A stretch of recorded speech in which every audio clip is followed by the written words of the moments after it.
I get tired of people acting like I don't see what's dysfunctional between me and Drew. Let's watch this whole video together. Okay? When I'm the one living it, like literally day by day I ask myself, like, is this shit normal? Now let's recap on what Pookie's definition of normal is, okay? Drew, who she is referencing in this video, is her side piece. Pookie is married to a man who is in prison, okay? His name is Jeremiah.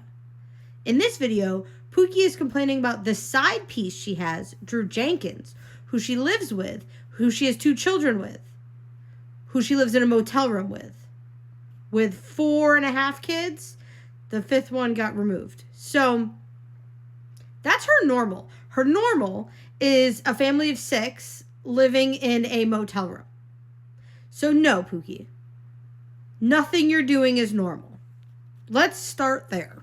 Because you don't understand. You literally sit there and from a healthy side of relationships where you were growing up with the tools and every bit of like your parents maybe had a functional relationship. You don't know what the fuck you're even talking about or looking at when you look at me and Drew and don't know how we could not see it's dysfunctional. You don't need parents who are quote unquote normal, who are in a normal relationship, to see that what you're doing is dysfunctional. Your dysfunctional relationship is apparent on its own. Like, girl, what? Like, you think everybody is judging you from, like, their high horse, right? Like, that's really how you feel. But in all honesty, anybody can see the dysfunction. Everybody can see the dysfunction, except for you. And even you say that you see it, but you just don't care.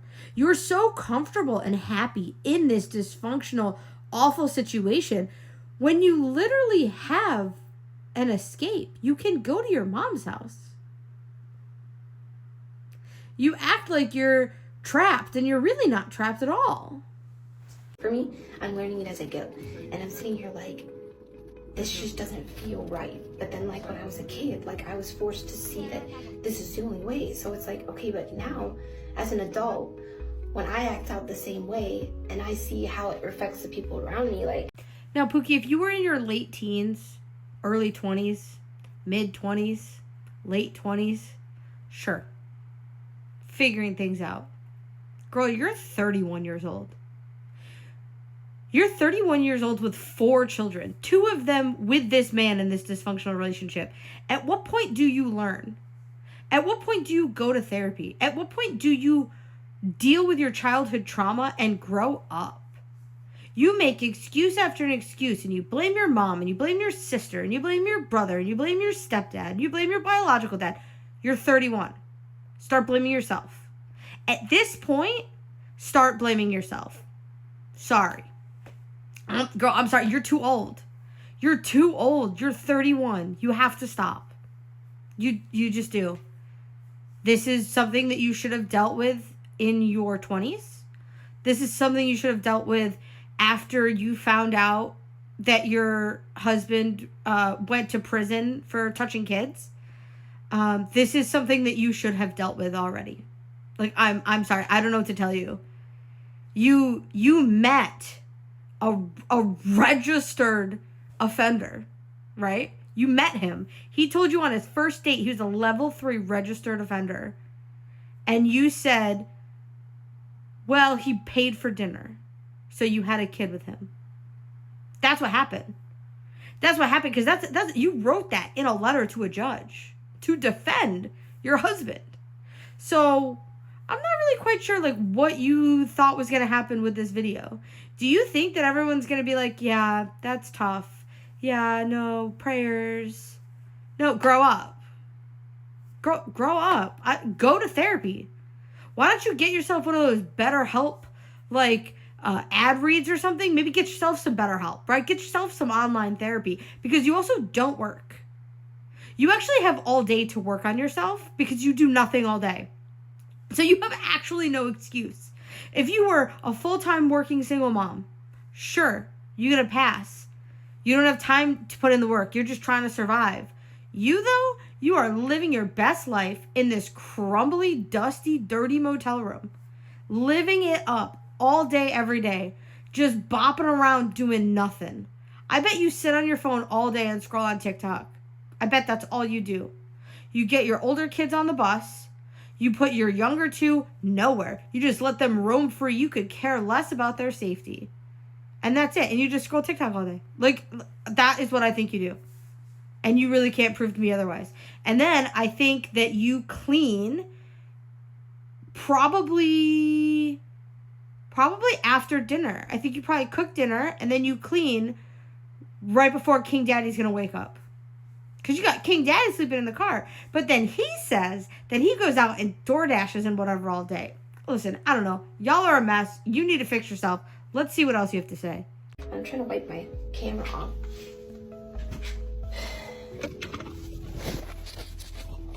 It's not any better. It just doesn't feel right, especially when it comes to like with our kids. And I don't want to just like get on here and just put all of our bullshit out there, especially because like, well, to me, I could give a fuck. If Drew wants to sit there and be like, well, Stephanie does this, Stephanie does that, Stephanie, go ahead. Because like I've said a million fucking times, if there's something I need to work on, I'd rather somebody tell me than just have it against me and just not tell me. Because I want to be accountable and I want to work on my actions. Okay, I'll tell you. Because apparently King Daddy's not. Get a job. Put your kids in childcare.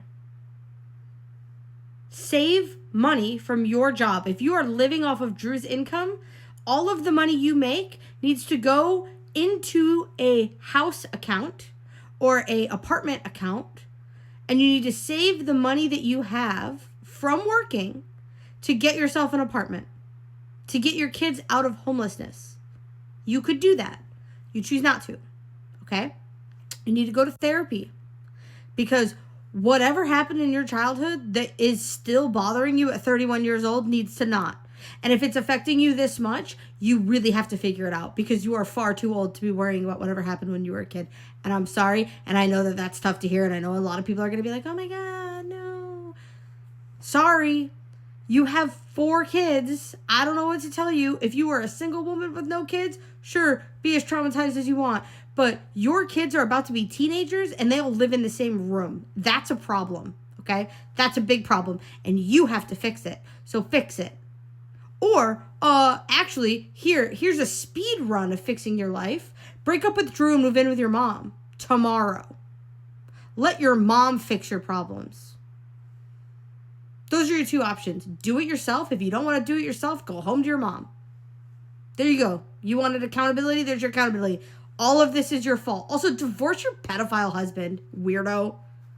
Opposite for him. He does not ever want to be held accountable for anything he does, and he doesn't see. In fact, like when I say like, hey, why would we try to parent like that? He's like, well, can't I ever just do things the way I want to do them? And like, I'm always just being stripped down to the way I do stuff. If that's how you see it, bro, go. Like literally, this is where I'm at with this, is that I get tired of people acting like I'm just sitting here so drawn into him and so like stuck that I wouldn't give my kids another opportunity. I tried to fucking leave, like, I don't know, a little over a month ago, and he asked me to stay and asked me to continue working on our stuff, and I just keep wondering why. You're asking, why does King Daddy not want you to leave? Because you own the car. That's your Jetta. That's your Jetta that he's driving. If you leave, the car leaves, and then what's he gonna do? If you leave, the motel room leaves. Then what's he going to do? Then he's going to have to go knock someone else up. How annoying for him. You just said, too, that you had a better housing situation for your kids and then decided to stay with King Daddy. So, to us big brain, that means you, Pookie, chose King Daddy above your kids. I don't know what you're not seeing about this. You had the opportunity to leave.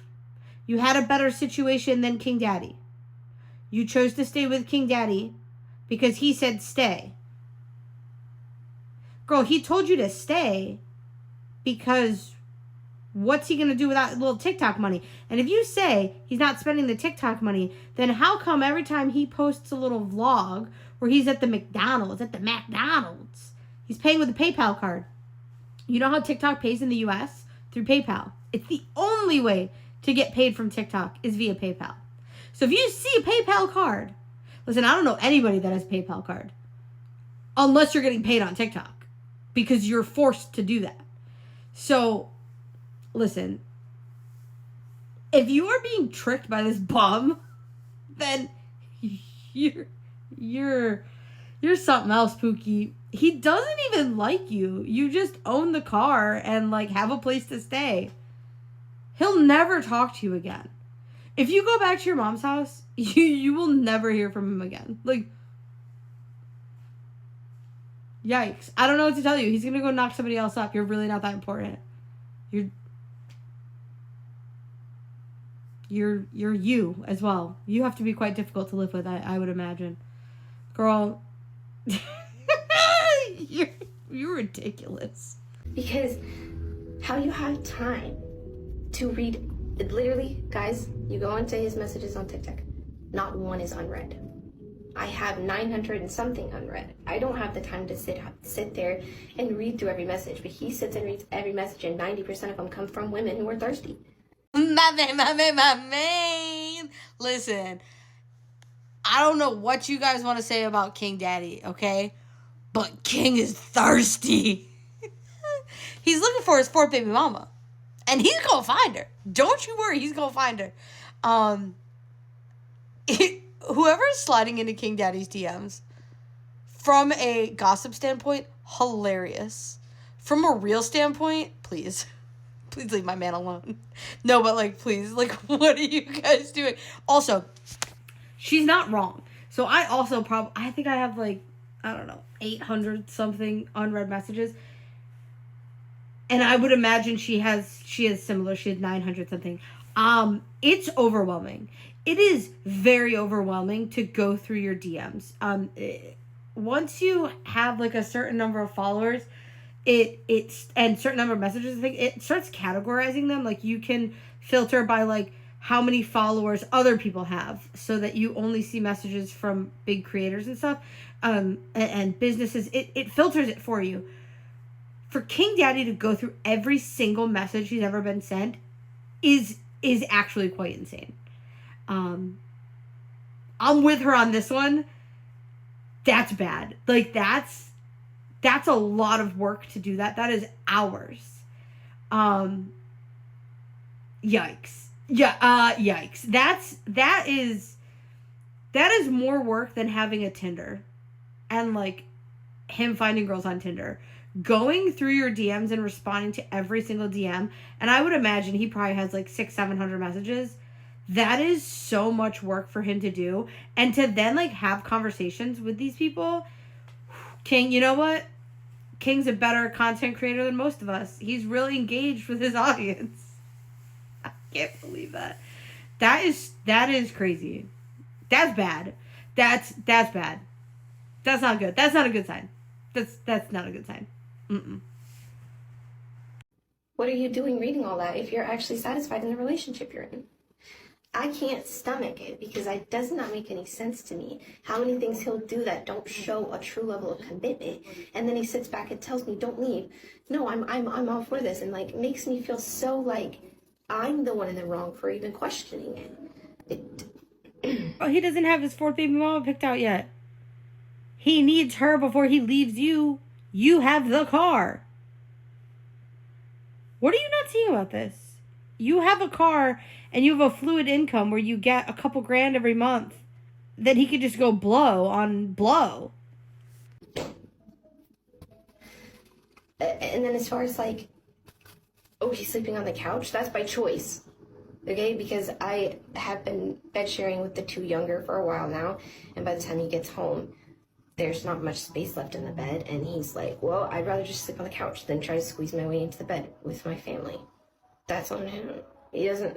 I never said you couldn't get back in the bed, and in fact, when he was home the other night and we all went to bed together, I slept halfway on that pile of stuff that's like my clothes and all the sample stuff, halfway on that, so there was space for him to be on the bed with us, 'cause but like in the morning he was like, oh, you look like you slept good. That's the kind of shit that I'm like, really, bro? You seen I was sleeping half on stuff, and your interpretation of how my night was you slept good. This is like so weirdly desperate. Why wouldn't you just sleep on the couch? I guess I just don't understand. You guys are living in a motel room. You have one bed. If I come home from work and there's 3 bodies in that bed, I'm sleeping on the couch. That's logistics. This is a numbers thing. Why would I want to sleep in a bed with 2 toddlers and you when I can go sleep on the couch by myself? I'm with King on this one. No, this could piss me off. I'm not gonna sleep with you 3 kicking and rolling and turning all night. Absolutely not. And then you wanting to sleep in the bed with him and the 2 kids, and you're sleeping half on a bunch of stuff. That's on you. I'd be laying there like this dumbass. So desperate to sleep in the bed with me that she's gonna sleep on all that crap over there. Whatever. You do you, girl. Please. Somebody should pay the fuck attention to me. Like, I toss in between it because people aren't blind. They see a disconnect and they see what's going on, because he posts things so separate and she posts things so separate. And if we were a family and we were doing family content, it would look a hell of a lot different. And I've said that multiple times too, because he keeps saying, well, I just got to keep grinding. And he stays in this like almost like victimization of I have to stay on the same role. When I say, okay, we're on social media, we got an opportunity that a lot of people don't get. And if we would actually play the fucking cards right, it's all there. All the opportunity is right the fuck there. Absolutely not. He's right. Keep grinding, King. Go to work. Work a real job. Work a real job and have this little bird brain do social media, right? Because you could make family content without him while he's at work. You could actually make family content about solo parenting, which is a term that I don't know how I feel about. But you could make content about it. I mean, I feel like it's just parenting. Solo parenting, like it's whatever. I don't know. You're just being a parent. Anyways. Bird brain. You could make content. You could make good content, but you bird brain. King Daddy is actually right. He should keep going to work. And he's just like, yeah, eventually. And just never does any of these freaking videos with me. I have endless couple videos and just goofy ass things that I've been like, can we do it? Nick. And this is what I keep going back to. It's like, I don't understand how a dad can be a freaking girl father and mistreat the woman they're with for multiple different reasons. For one, your daughters are a reflection of your wife. So how can you sit there and have a better relationship with only the youngest?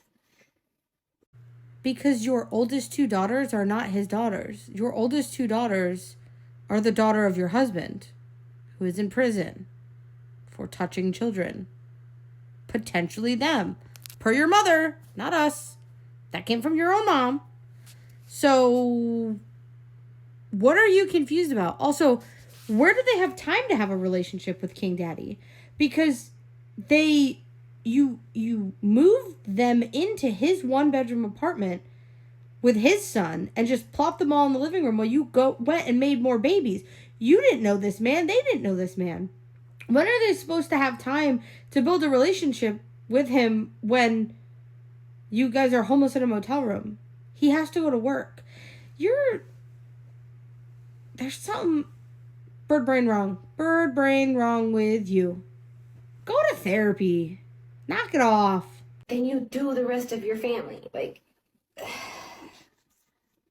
I used to watch those shows, where it'd be like, Black Daddy is just like extra with his baby girl. And like, I get it. And it was like, to some degree, you just swallowed it as a normal. But then when you see it as your reality, it's like, why are you favoritism when there's the rest of these kids that deserve just as much attention? And I'm sorry that my words are starting to jumble together because I'm starting to get like thirsty and tired of fucking rambling. But this is just,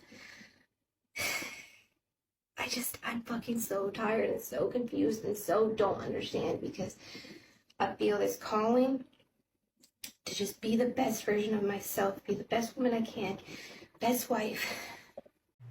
There's something wrong with you that you keep saying best wife. Drew is not your husband. If you want Drew to be your husband, divorce your actual husband. This is what's so bizarre about Stephanie. She's living in this alternate reality where she's like, well, if I just say he's my husband, he's my husband. That's literally not how it works. Like, that's not how that works. You need professional help. And then eventually things will work out, but it's like, bro, at what cost? My kids don't deserve to just keep living through this. And like I said, I tried to go like a month ago because I mentioned this. There is somewhere me and the kids could be and provide some stability while we figure out the next housing opportunity. And it's just like, no, because that's separating the family, and that's...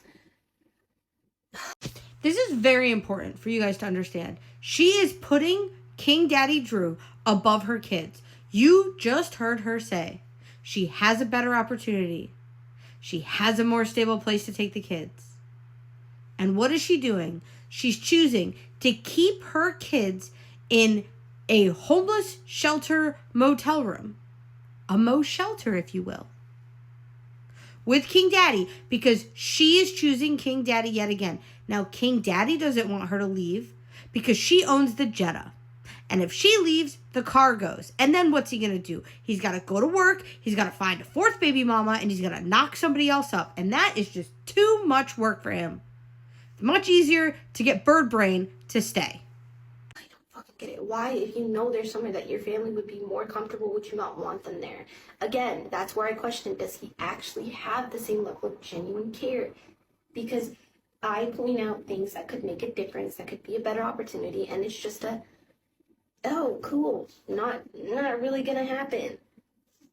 Why? Okay, so I mentioned, like, if we're gonna be stuck here, again, through the fucking summer, through the kids' birthdays, can we at least go stay somewhere semi-decent, like once or twice a month?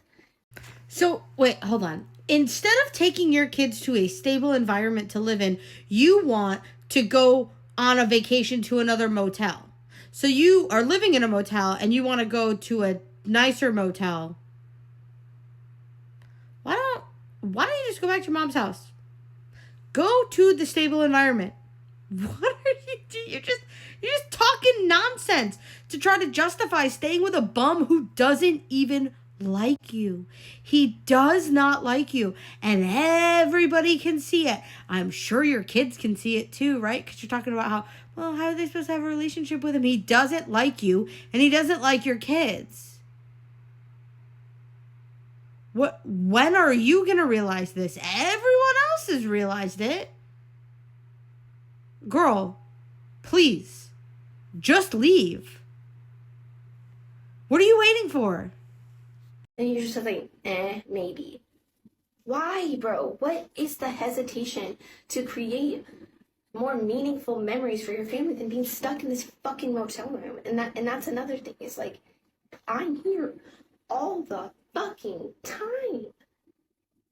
Why would you not think about that? Who does that? That right there is making me about to cry, because I would never just shove him in a fucking motel room and not be like, baby, you want to get out once a day? And then every time I try to go, it's an issue. I have to have the car back. Or when the car comes back, I've done something wrong. Or you drop crumbs all over this. You did this and you did... Yeah, but you've trapped yourself in... Just leave. Just go to your mom's house. It's your car. Take your car and leave this bum. Like, girl, what?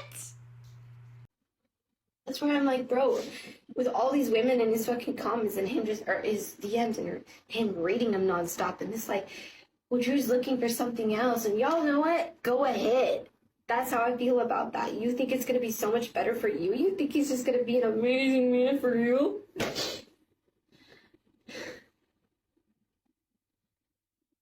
And then I'm a piece of shit for saying otherwise, because he's just trying so hard. But if you're trying so hard, then... And since I love my baby girl to my core, like, I just know people are going to take it there and, like, try. I feel like I have to defend myself in this situation. of course I would want him to have the relationship he does with Manova, but I want it to be with the rest of the kids too. It's hard for me to talk about because it's healing seeing the relationship he has with Manova, but then it breaks apart in me that he's not the same way with Addie about. I don't even know if I'm gonna post. Okay, so let's recap. One, none of this should have ever been posted on the internet. Okay, you need to have a conversation with King Daddy Drew, and you need to have a conversation with your mother. Okay, maybe a therapist, maybe your friend, maybe go make a friend. You shouldn't have posted any of that. That was very personal, very breakdown, very like I don't know. You give us a lot of information about your personal life, and then you get upset that people make comments on your personal life. You actually don't have to put any of that on the internet. None of that needed to be on the internet. That was a subscriber only video as well, which means you didn't really even get paid for it. So from a creator standpoint, if you're going to exploit yourself, at least make money on it. You shouldn't have made that a subscriber only video. If you were going to post that, you should have made that a video, and that would have done numbers, baby. Numbers. But to not make money on that, and then to just that was silly. To put all your business out there for free is crazy. I think you need to leave Drew. He doesn't like you. He doesn't like your kids. I believe you met him during the pandemic, right? So this is, girl, this is a pandemic relationship. Things were different. Things were very different when you guys met. The world is back to normal again, though. I mean, part of me doesn't feel like it is. I feel like time stopped then, but you know, it sort of is. It's as back to normal as it's going to be. And I feel like maybe there's some of that where the world changed and your relationship didn't change with it. But at the end of the day, you're a bird brain. He's a bum. It's never going to work out. He's never going to like your older two kids. He just doesn't. He's no interest in that. He doesn't even like his oldest two kids. So you thought what? You thought you were different. And now you're saying to all these other women, oh, you think you're going to be different. You're going to fix him. Who cares? Let them figure that out themselves. Let baby mama number 4 worry about baby mama number 4 problems. Okay? All right? Listen. Go back to your mom's house and get a therapist. It's that easy. And take your car with you. Who cares about this adult 40-year-old bum? Let him go be a bum somewhere else.